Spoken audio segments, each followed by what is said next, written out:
Why is masculinism an integrative ideology? Why is masculinism a worldview which is healing and which promises to save us from the current divisions and the fragmentation of our intellectual space? This question is closely connected with the question of why feminism is a problematic and totalitarian ideology which fragments our social world and creates divisions. I think the answer to the latter question is fairly obvious. We have all witnessed intellectual and policy developments in all parts of the world which have been initiated by feminist ideology and which have resulted in the tearing down of many liberal traditions and many acquired rights, including legal regulation which restricts human communication, which proclaims the giving of compliments to women to be some sort of aggression, which wrongly and paradoxically portrays the typical behavior by men as an embodiment of some kind of tendency to dominate, to overwhelm, to subdue women, to the extent that even the male erection is interpreted by feminist authors as a sign of aggression. So we have reached a situation where the paradoxes generated by feminism as a fundamentally anti-intellectualist and illiberal and totalitarian way of thinking have reached such proportions that there are increasing calls for masculinist arguments to counter the feminist militancy and divisions which have really led to a sort of conceptual and policy war between women and men. Now, the difference between masculinism and feminism, and the reason masculinism is an integrative ideology as opposed to feminism, which is a fragmenting and divisive totalitarian way of thinking, is that masculinism does not oppose feminism in trying to reassert the traditional discrepancies between male and female rights and male and female prerogatives in society. To the contrary, masculinism seeks to address men rather than women. It does not speak against women, unlike feminism, a large part of which is a discourse criticizing men and masculinism. And masculinism speaks to men with the idea of re-educating men, in trying to reawaken in men their ability to act manly in a masculine way, and to be conciliatory and to be integrative in their approach to women and to the world as a whole.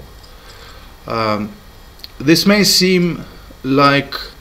an ideology of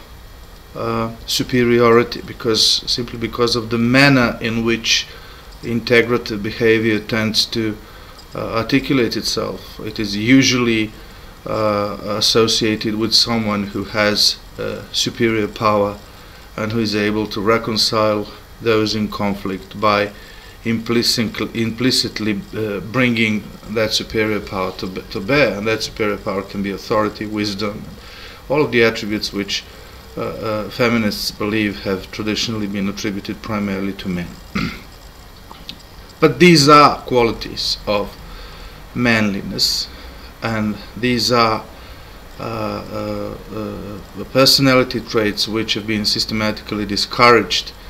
in the militant feminist discourse against manliness over the past couple of decades.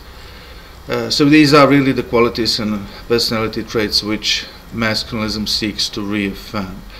Masculinism seeks to return men to themselves,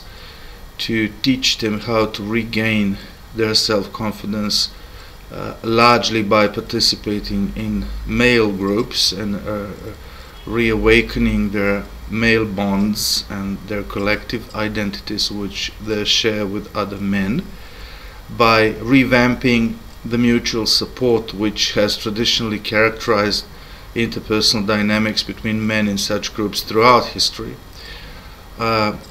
in a sense, masculinism, by doing all of the mentioned things, seeks to recreate the male tribe, or more precisely to recreate the traditional role of men in a tribe. And this role has really been that of leaders. Masculinism does not assume that women can't be leaders. It simply speaks to men about male leadership. And male leadership is compatible and compatible with and can thrive alongside the female leadership. So what masculinism is about is